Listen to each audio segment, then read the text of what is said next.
Hello everyone, welcome back to the channel. आज हम new chapter शुरू करेंगे। आज हम शुरू करने वाले हैं रिप्रोडक्टिव हेल्थ के बारे में। आज मैं आपको रिप्रोडक्टिव हेल्थ के बारे में पढ़ाऊंगी। ठीक है।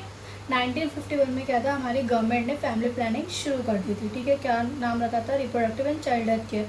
और ये क्यों शुरू करना था? क्योंकि ओवर पॉपुलेशन हो रही थी, लोगों के अंदर मिथ्स जो थे ना उनको बस्ट करना बहुत ज़रूरी हो रखा था, अवेयरनेस देना ज़रूरी हो रखा था, लोगों को सेक्स एजुकेशन के बारे में बताना बहुत ज़रूरी था।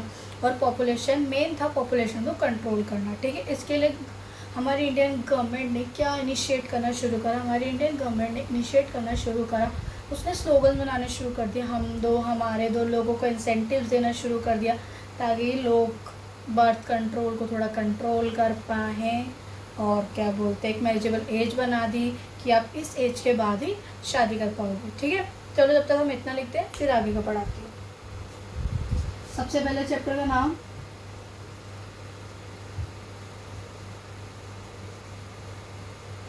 Reproductive health. ठीक है। पहले लिखो 1951 में क्या हुआ? Family planning was started by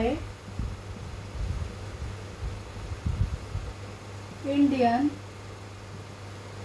government, RCH, reproductive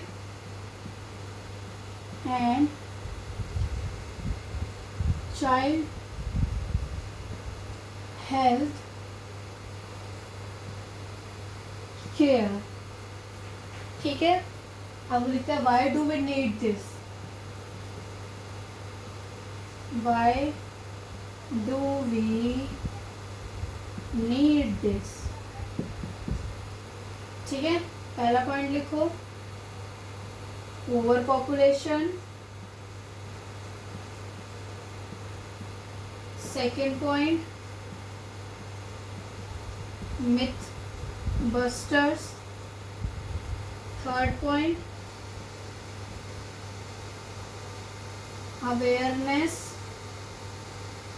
fourth, sex education के बताने के सेक्स एजुकेशन के बारे में बताना बहुत ज़रूरी था। Fifth, STIs, sexual transmitted infections भी बहुत थे। ठीक है। तो उसके बारे में बताना बहुत ज़रूरी था। Sexually transmitted infections. ठीक है। समझाया। 1951 में family planning was started by Indian government, RCH, reproductive and child health care. Why do we need this? Over population को कंट्रोल करना था, मिथ को बस्ट करना बहुत ज़रूरी था, अवेयरनेस लोगों में जगाना बहुत ज़रूरी था, सेक्स एजुकेशन के बारे में उनको एजुकेशन देना बहुत ज़रूरी था, और सेक्सुअली ट्रांसमिटेड इन्फेक्शन के बारे में बताना भी। ठीक है। लिखो इतना। आगे पढ़ते हैं।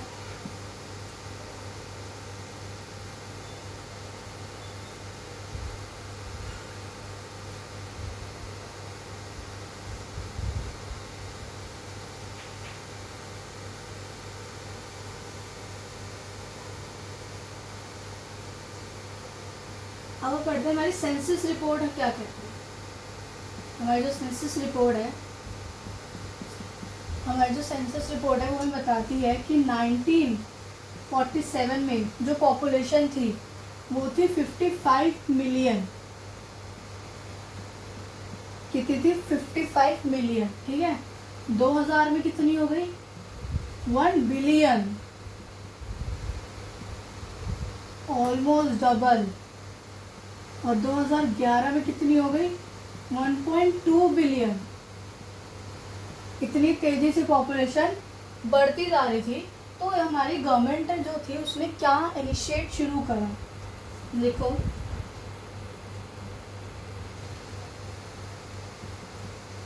इंडियन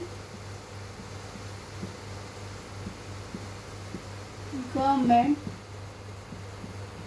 इनिशिएटिव, क्या इनिशिएटिव लिया? स्लोगन शुरू करें, हम दो हमारे दो, हम दो हमारे दो, स्लोगन शुरू कर दिए। ठीक है, लोगों को इंसेंटिव्स देना शुरू कर दिया, इंसेंटिव्स दिए लोगों को। ठीक है, थर्ड पॉइंट क्या था, मैरिजेबल एज बना दी।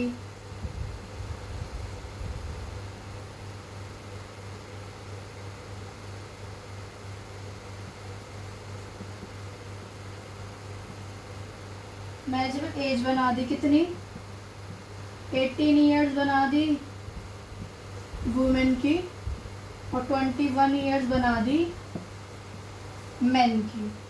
ठीक है, फोर्थ अवेयरनेस, लोगों को अवेयर करा। ठीक है, समझ आया। सेंसस रिपोर्ट क्या बताती है, 1947 में 55 मिलियन हमारी पॉपुलेशन थी, 2000 में 1 बिलियन हो गए, 2011 में 1.2 बिलियन हो गई। तो इसके लिए हमारी इंडियन गवर्नमेंट ने इनिशिएटिव्स लिए। हमारी इंडियन गवर्नमेंट ने क्या करा, स्लोगन शुरू कर दिए, हम दो हमारे दो, इंसेंटिव देना शुरू करा, लोगों एक मैरिजेबल एज बना दी कि 18 ईयर्स तक वुमेन है, 18 ईयर की जब वुमेन हो जाएगी जब वो शादी कर सकते हैं। और मेंस की एक बना दी 21 ईयर्स। ठीक है, और लोगों को अवेयर करना शुरू कर दिया, अवेयरनेस। ठीक है, नोट करो इतना, आगे पढ़ते हैं।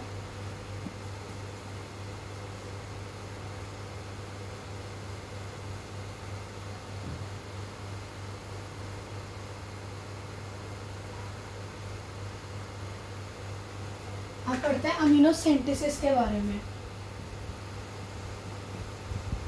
Amino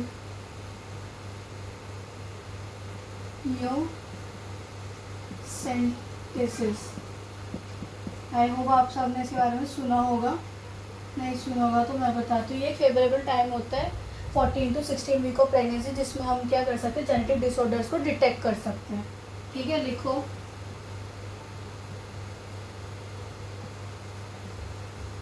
favourable time of 14 to 16 week of pregnancy. ठीक है, फेवरेबल टाइम होता है 14 to 15 of pregnancy. We can detect the genetic disorders like पहला डाउन सिंड्रोम जो हमने पढ़ा, क्लेनफिल्टर सिंड्रोम जो मैंने आपको पढ़ाया है।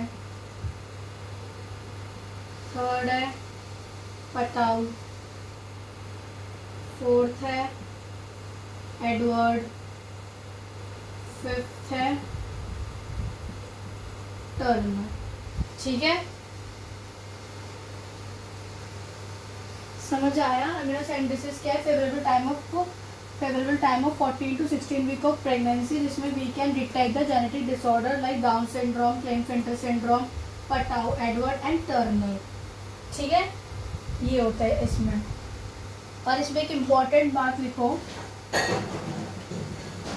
इम्पॉर्टेंट, अगर वुमेन प्रेग्नेंट है, ठीक है, और वो उसकी बॉडी में डेफिशिएंसी है या फिर वो लेस अमाउंट में फॉलिक एसिड लेती है, विटामिन B9, तो जो क्या बोलते हैं बेबी है वो क्या होगा, उसको एक हो जाएगा, वो सफ़र करेगा किससे, cleft palate syndrome, cleft palate से करेगा। और ये मॉर्फोलॉजिकल डिसऑर्डर है जो हम क्या बोलते हैं अल्ट्रासाउंड से डिटेक्ट कर सकते हैं। उसके लिए हमें अमीनो सिंथेसिस की ज़रूरत नहीं है। ठीक है, लिखो इसको। अगर आपसे कोई पूछते कि अगर किसी बच्चे को क्लिफ पैलेट है तो उसके लिए हमें क्या अल्ट्रासाउंड की ज़रूरत पड़ेगी, अमीनो सिंथेसिस को, तो हम उसको अल्ट्रासाउंड लिखेंगे। अमीनो सिंथेसिस के लिए हमें उसकी ज़रूरत नहीं पड़ेगी। ठीक है, तो लिखो इसको।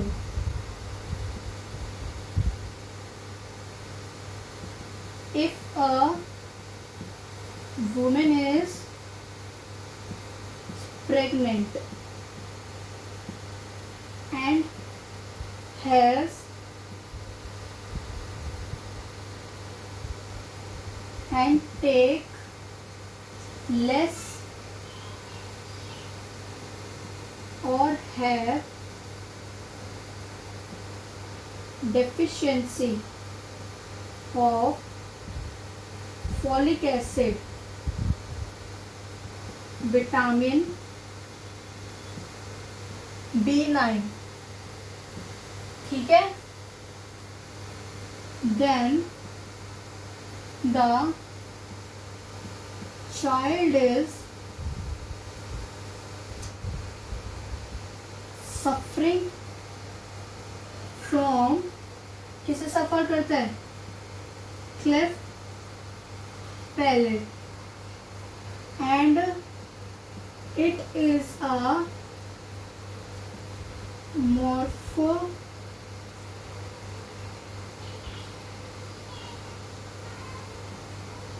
morphological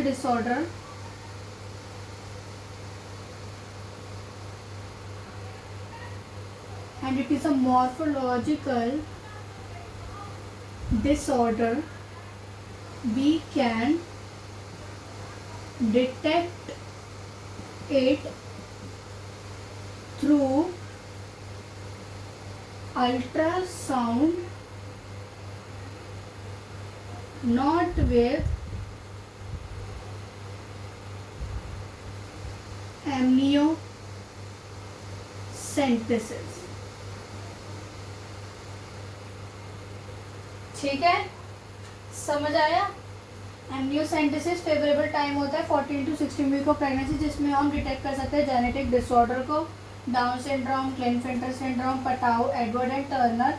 if a woman is pregnant and take less or have deficiency of folic acid, vitamin B9, then the child is suffering from cleft palate and it is a morphological disorder. We can detect it through, क्या बोलते हैं, ultrasound, not with एमिनोसेंटेसिस. ठीक है, but ये अब legal नहीं है, ये बैन हो चुका है. एमनियोसेंटेसिस क्यों बैन हो चुका है? क्योंकि लोग इसका गलत फायदा शुरू करते हैं. लोगों ने जेनेटिक डिसऑर्डर तो डिटेक्ट करना करते ही थे, पर लोग इसे डिटेक्ट करने लगे कि वो मेल है कि फीमेल है, कि अगर वुमेन प्रेग्नेंट है, उसके पेट में लड़की है लड़का है, तो वो अगर लड़की होती तो वो उसको वहीं ख़त्म करना शुरू कर देते. जो हम पढ़ते हैं कि कैसे फीमेल फेटिसाइड शुरू हुआ था. ठीक है, तो इसलिए अब क्या एमिनोसेंटेसिस बैन है. ठीक है, नोट करो इतना. आगे करते हैं.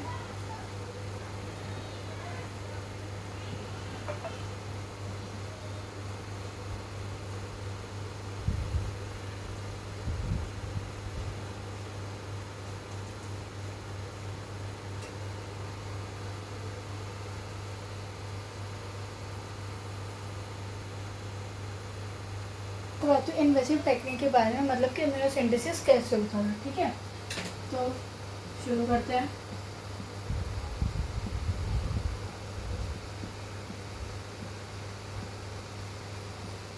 टेक्निक, ठीक है, इसमें क्या करते थे, विड्रॉ करते थे एम्नियोटिक फ्लूइड को. लिखो withdraw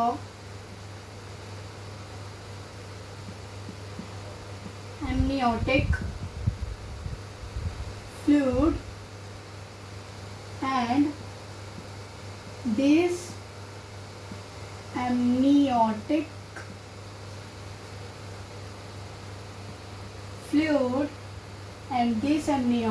fluid has DNA, has skin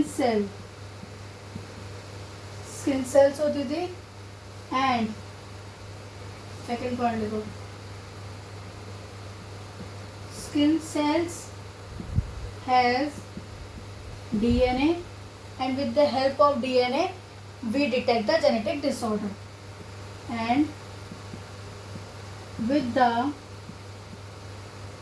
help of DNA we can detect the genetic disorder like Down syndrome and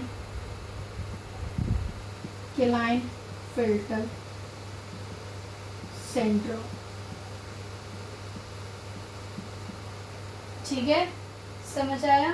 और क्या था, इसका एक और क्या यूज होने लग गया था, सेक्स डिटर्मिनेशन